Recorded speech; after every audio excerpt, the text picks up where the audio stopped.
I look at music in an album format. I don't see it as one song from this band I like, one song from that band I like. I mean, I do have songs that I like from bands where I haven't heard their whole album, but if I hear something I like from someone, I want to hear the whole album. I want to get the context of that song, and maybe that's not the best song. Maybe because singles are not always the best representation of an album sonically. So I'm very stubborn, but I will always be this album format.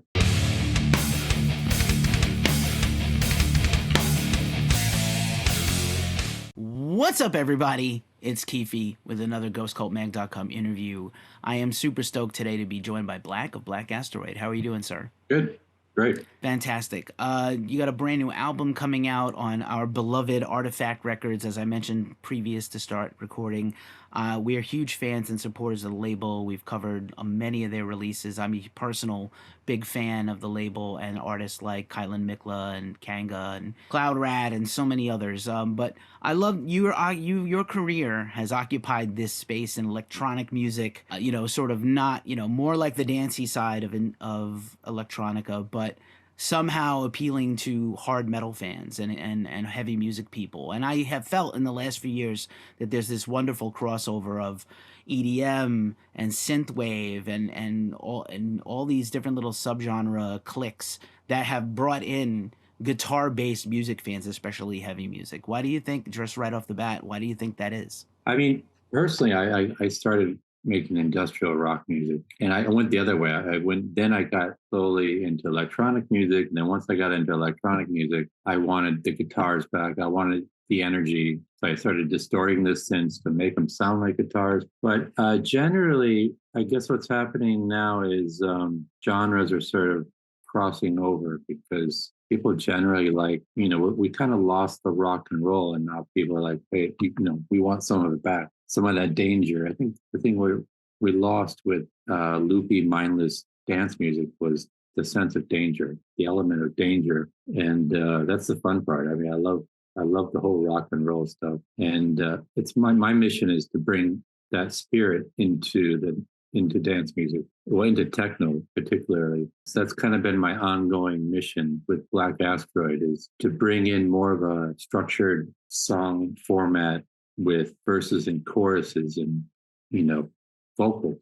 That's something that I've always been experimenting with. And now in my album, I'm even experimenting with thrashy guitars and all that stuff. So for me, there's no rules anymore. I'm just like, I'm done playing nice or by the rules. I'm just like throwing everything at it right now, just to make it interesting for myself. Of course, it has to be interesting to you first before anyone else hears it. And I like that the gloves are off. I love that attitude. That's very punk rock in a way, too.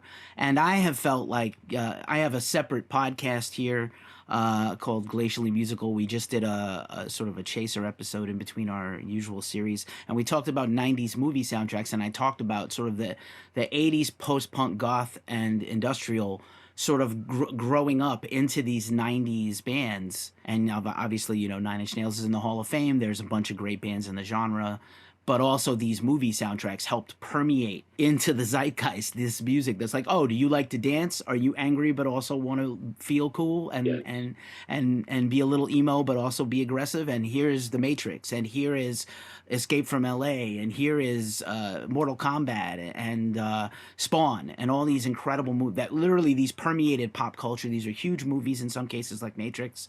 And so The Crow also has your Nine Inch Nails and The Cure, kind of like a generational torch handoff. So I wonder, thinking about, was that influential to you at all, or were there like a specific set of bands that you first got into, artists that you were emulating?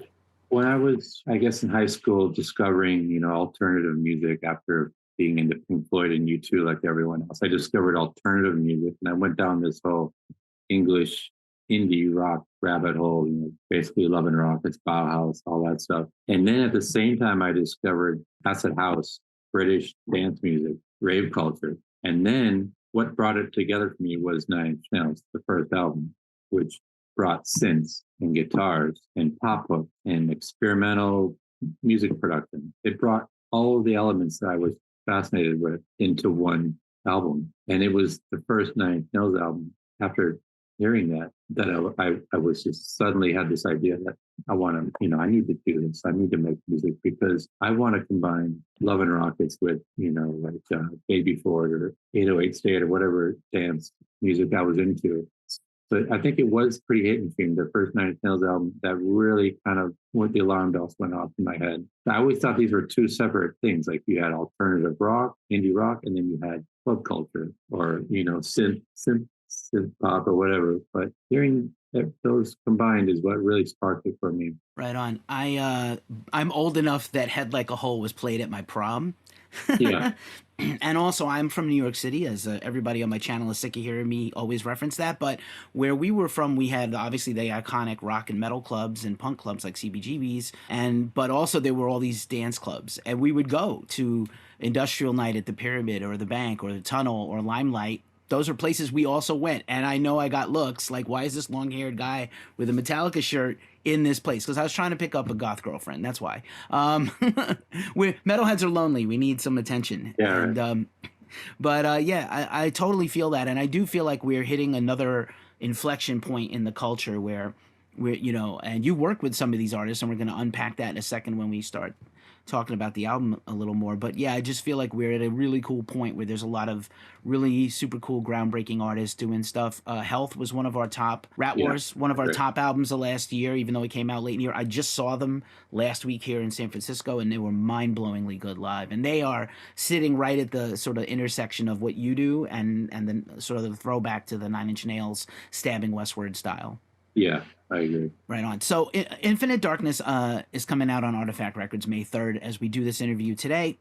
And I know that the through line here is that you've worked on this over many years. Was it because of the global everything plague? Was it other reasons? It seems like you took a very meticulous long time to work on this. Yeah, I mean, it was during COVID when for the first time in decades, I went back and listened to the music I first made.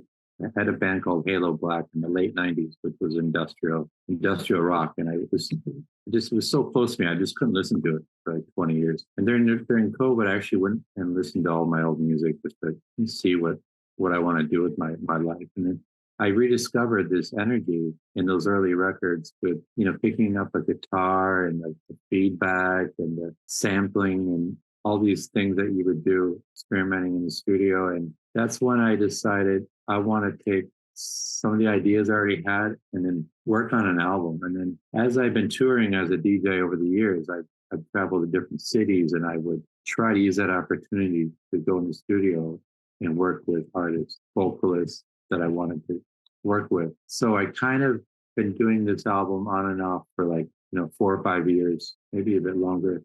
And it wasn't really until I met Ian Astbury that I thought I need to release an album. I can't just keep making EPs. I can't fuck around anymore. This is like, I have something here, especially with him on the album. It's like, I have a responsibility now to make something special. And the album format is, for me, always the way that I like to present and enjoy music ultimately. So after I guess met with 4 or 5 different singers throughout the years, got vocals, I got some guitars, some friends, and I think last year when I went out to LA and recorded with Ian, I was like, I need to get this album done. And that's when I kind of went really focused on putting together the best album I could with all the ideas I had half finished over the last few years. Right on.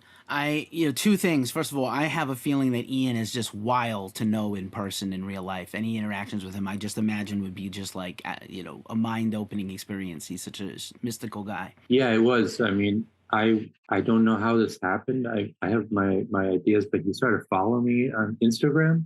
It's very surreal. And I thought maybe it's a troll, it's not him, it's someone using his account. And then just to find out, I sent him, I said I was a huge fan, and I sent him like a little 30-second clip of music. I said, let's be cool to make music together someday. We should do a track. And then like a couple of weeks later, he wrote back and he's like, this is a really cool song idea and sounds great. And then I proposed I was having a DJ gig in Hollywood coming up, and I proposed that we hit the studio. And he's like, perfect. And I really didn't know until he actually physically drove up in his black SUV into the, walked into the studio, I didn't really know in my heart that he was going to be there or that this person was really him. And then it was just like this whole rock and roll story because he came in without any idea what he wanted to say. He wasn't prepared. And he had all these notebooks and all these art books. And we just talked for 5 hours. And he was writing the story as we talked. And in that time, he had all the story, all the rock and roll stories you can imagine about Guns N' Roses opening for him. He was in the Doors for a while, that whole thing. And I was just like completely mesmerized, in a state of shock, just being in his presence for so long and hearing these stories. And then it turns out he's a really nice guy. And he, with 10 minutes left in our studio session, he went into the vocal booth and just nailed this vocal. And it was just like, yeah, for me, it was just like a rock and roll story, which is like my dream rock and roll fantasy. It was just a really special experience. And that was the last song I recorded for the album. That's amazing. And again, I'm sure I knew in my heart of hearts he was going to live up to all the reputation. And one other thing you said, just just a sidebar for a quick second, is I also am an album person, and I feel like fans of dance related styles, whatever it may be, are album people versus. I know that like the pop and rock culture kind of pushes singles out and other genres too, but I do feel like if you're a dance music fan, you listen to a whole Nine Inch Nails record, you listen to a whole Armin van Buuren record. You don't jump around, and I think that's maybe part of the club culture of art. You're not, the DJ is controlling the night, right? You're just going with it, and I feel like that's also like that kind of listening experience, not passive, but just kind of part of the culture. I feel like that's a boon, if anything, to artists like yourself. I agree. I think now with TikTok and everything, it's all about the song. Very rarely will now just, dig deep into albums. And when I was coming up, we had vinyl and cassettes and CDs. And at least with cassettes and vinyl, you had to like flip the record over and, side 2. So you had 5 tracks on the side. And the song that played on track 5 was completely different than the song that played on track 6 on the B side. So it's like sequencing an album was an art form, starting out with the more singles. And then as you get deep into a side, you might have some, not ballads, but more slower, deeper cuts. And it was that appreciation for the story of an album. Kind of goes up, it goes down, and then side 2, you hit them with another, it goes up again. And that thing just never left me. To this day, I look at music and an album format. And I don't see it as one song from this band I like, one song from that band I like. I mean, I do have songs that I like from bands where I haven't heard their whole album, but if I hear something I like from someone, I want to hear the whole album. I want to get the context of that song, and maybe that's not the best song. Maybe because singles are not always the best representation of an album sonically. So I'm very stubborn, but I will always be this album format. I'm just going to sample that whole comment, loop it, and send it to everybody I know that doesn't believe me and believe in albums. Anyhow, let's break down the album again. So much to unpack, guest appearances, anything you want to share. We would love to hear about Infinite Darkness.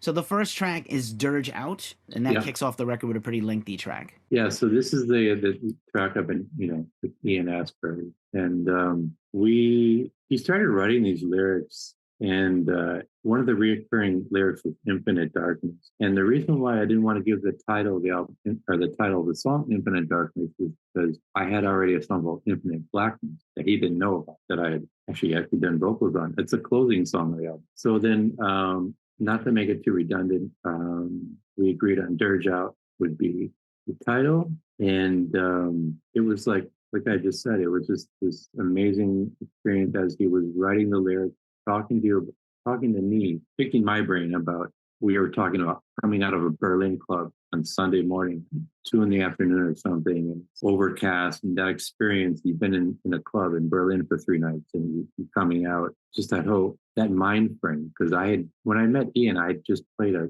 rave in LA the night before. My mind was kind of all over the place, and we just connected it on this level. And he wrote the lyrics. I went home and tweaked the music and created a story around his lyrics. So everything was backwards on Dirge Out, where the lyrics weren't written. He created the vocals, then I recreated the music. after to adapt to the vocals. So this is kind of the opposite way I work. The Dirja was kind of a reverse engineering process for me, and so it's a very special song for those reasons. Amazing. Thanks for sharing that. The second track on the album is Machine. Okay, yeah, Machine was written in 2017. I'm not sure if you're familiar with Rick Owens. He's a fashion designer. He and his wife, Michelle LeMay, invited me to Italy, Venice, Italy. It was the Biennale. It's an highbrow art thing that happens every 4 years, I think. They had rented a barge, which is, a large boat. They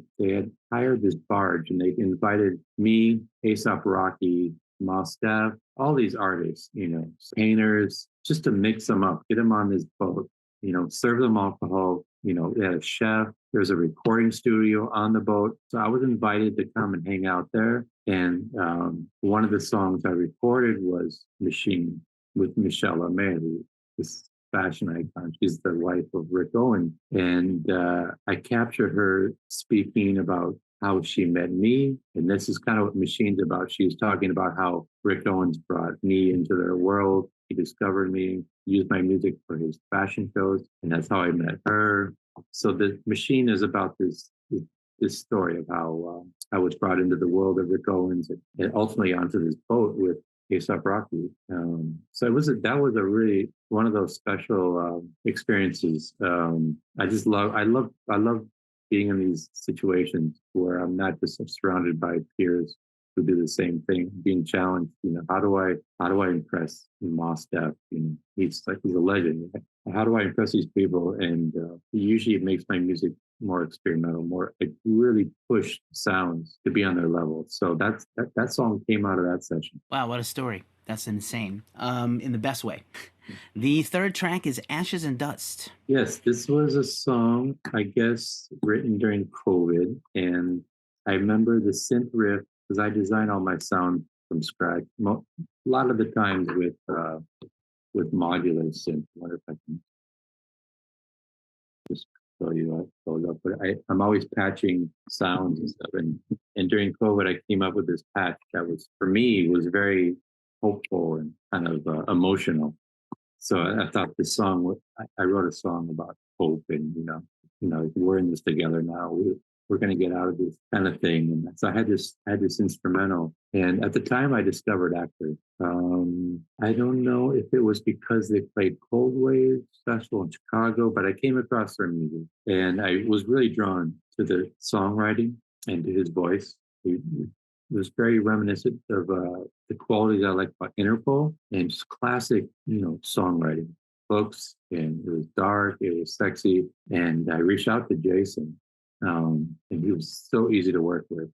I sent him the instrumental. He had done a vocal, and I asked him a favor. I was like, "If you want to put a guitar on there, I'm down with that." So he actually added a little guitar riff, gave me this vocal, and then I created an arrangement around that. So that's how that song came together, and it's probably one of the more like these commercial poppy songs on the album, and it was the first single so far we released on the album, and the reaction was great. I thought people would be surprised that I was doing something with a pop hook and it's not as techno as before, but people in the techno world and people in the rock world, they just embraced it. So that song is one of my favorites. Same.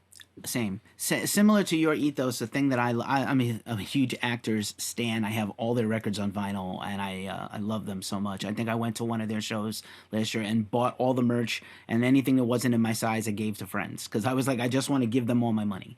And what I will say is what's similar, I think a nice common ground is you talked about serving this music with the song craft in mind, and I think they're the same way. They have a really lyrical quality to their music that has choruses and bridges and endpoints and C and D parts that I think you don't get, because the beats are so dynamic and dominant in this music. I understand why repetitive jams just hit sometimes, but I love songwriting and I want to hear I still want to hear the song inside of any song, I don't know. That's a little. I'm sorry to get too meta, everybody out there watching. I'm the same. The nerd is coming out. Love is the fourth track on the album. Another banger. Yeah, so Love was written with the idea. So I knew I was going to work with Louisa, who's one of my friends, and we went to a Nine Inch Nails concert together in Paris just before COVID, and he was playing all the songs. And it was Reptile, I'm Afraid of Americans, all these. It was such a magical time, and Louisa is also from New York and now in France, but we really bonded over, you know, industrial music. And we're both like techno DJs, but we're both like punk rockers basically. And so we always wanted to work on something. And I had a feeling she would do some crazy shouty vocal. So I just came up with like a really raw analog synth, really angry minimalist synth. And then she did the vocal. And then I called my friend Craig Tyler, who was in this band called ChemLab in the 90s. They toured with White Zombie. I think they toured Nine Inch Nails. They were a promising industrial rock band. He later went on to join Crazy Town. He had that big hit, Butterfly, whatever. So, anyways, I enlisted him to play guitar, and he gave me like a really thrashy guitar. And so that song is basically Gary Newman synth, like really raw analog synth with a thrashy guitar and some, shouty funky vocals from Louisa. And for me, this song, it reminds me of what I would have done in 1995 when I started. This was like me going back to my roots and experimenting with those different, and I'd like, the result is quite unique. You'll never hear something like that from a techno artist. So I thought I would play on my strengths. Very cool, very cool. The next track is Polyfusion. Yes, Polyfusion is a song I had half finished, and I decided to finish it because on an album I wanted to have a moment like an instrumental, something more introspective. And this song I finished for the album because I knew it enhanced the album. So it's not just a bunch of singles, but musically I wanted to put my foot down again and say, look, I can do techno. I wanted to add that sound to the dichotomy of the album, so intentionally to supplement the album. Excellent, excellent. This next track kind of reminds me of Northern California a whole lot. Meth Rain. Yes, Meth Rain was. I had done a remix for Frontline Assembly, and turns out they're just really nice guys. I mean, I've been a fan forever. I saw them when I was a teenager, and I thought of the idea of asking Bill, lead singer, to do a vocal, and he gave me a great vocal. And the one on the album, Meth Rain, was then reimagined by my friend Jason, who does Coldways Festival, had a band called Acumen. Again, this is like me revisiting my 90s industrial route. And what I like about Meth Rain is sonically it's different. There's a little more pads, more dreamy. The drums are not as minimalist as I usually am.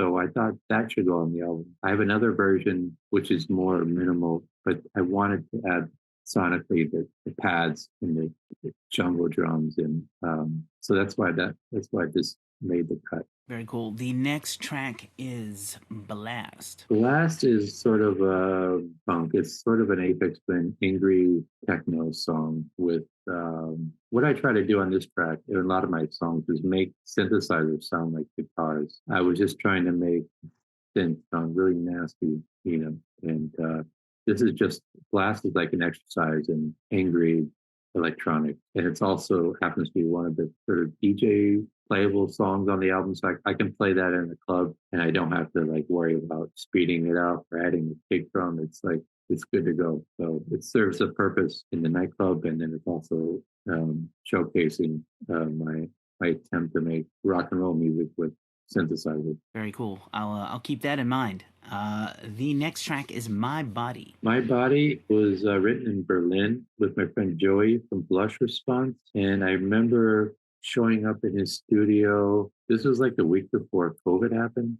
And I remember showing up and saying, I want to start a track that sounds like Ministry's. It was on the Mind is Purple Face album. I wanted to get that kind of like distorted drum beat going, and we did. We got this sort of Ministry drum machine thing going, and it just became experiment with all his modular synths. And I went to the computer and I made an arrangement. I muted lots of stuff and I made an arrangement. And then I came up with a vocal. So that was a fun track to make. Amazing stuff there. The next to last track is The Void of Nothingness. This was another COVID track, and I had a guitar. Gino, who did the guitar, was in a band called Filter. I went out and saw him in California, and he laid down this guitar. Before it was always an instrumental. I was really happy with. I didn't. It was too busy for a vocal. The sounds are really big and powerful. I didn't want to overcook it with vocals, and then Gino added some very expressive sort of guitar feedback, and this is one of those special tracks, very emotive and very diverse songs. So this is like a song that belongs on an album. It's not a single, but it really benefited the album as a whole. I concur. And the last track is the aforementioned Infinite Blackness. Infinite Blackness was written in Rotterdam with Speedy J. He's a bit of a legend in techno world. And I went to Rotterdam and we just started making music without any idea what we were doing. And I wanted to speak about space because I'm really fascinated by the magnitude of deep interstellar space. For all we know, it's infinite. It's pretty black and pretty cold. For all we know, it goes on forever. And it's just very interesting that how we don't appreciate how big it is and how little we are and how much we haven't discovered 99% of the universe. So I just got lost in this idea lyrically about, infinite blackness, the depth of space. And the music is kind of ambient. So I was able to go down and really explore this theme. And it's also, a perfect closing track for the album. Indeed. Thanks for unpacking all that for us. That was amazing. Sure. I really love hearing all that. All about the process. Just as we wind this down, what can we help promote? What do you have coming up around the release? DJ appearances? Anything notable we can share? I'm sure I can connect with the grateful PR folks and list everything, and we'll link everything of yours in the description where people can buy the album and everything Artifact. But is there anything we can help promote? Please let us know. I'm not sure when he's there, but on April 13th, on Saturday, I'm playing in Denver, Colorado, and I'll be playing a lot of album edits that I don't normally play. So this is kind of like the first time I'm going to test out a lot of the album songs in a club format. And then I'm going to be in Japan in May. So I guess I'm going to play May 24th in Osaka, May 25th in Tokyo at a club called Vent. And then the album is May 3rd, and you can order a CD. It's like I've always done vinyl or digital, and this time I get to make a CD again, which is fun because I wrote a story in the liner notes, which is something you can only get with the CD. It's a beautiful package, so you can get the CD, you can get a T-shirt, you can pre-order the album now on Bandcamp, and I'm always on tour. Would love anyone to come out and try to experience techno and rock and my take on it. Amazing. Thank you for everything you do. I'm so pumped for this record and really excited to share this with everybody. We'll help promote whatever we can that you've got going on, especially the Japan tour. Black Asteroid, Infinite Darkness, coming from the great Artifact Records. Thanks so much for hanging out with Ghost Cult. I really appreciate you. Appreciate it. Okay.